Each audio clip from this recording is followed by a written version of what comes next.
దేవుడు అన్యాయస్తుడు కాదు.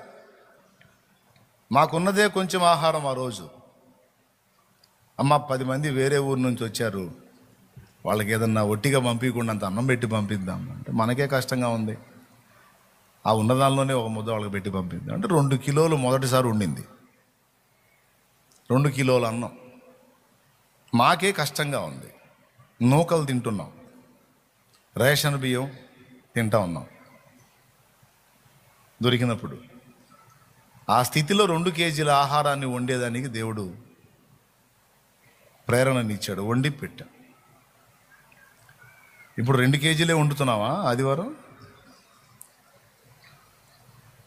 నీ ఆహారం వేయి నీళ్ల మీద, చాలా దినములైన తర్వాత అది మరలా నీకు కనబడును.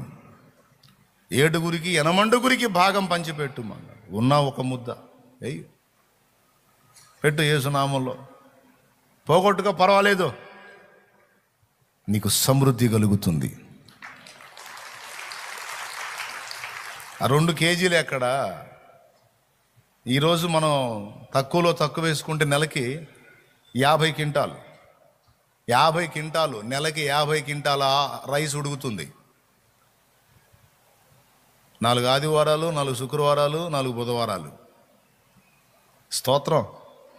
డైలీ ఫుడ్ లెక్కేసుకో, పైనే 50 క్వింటాల పైన.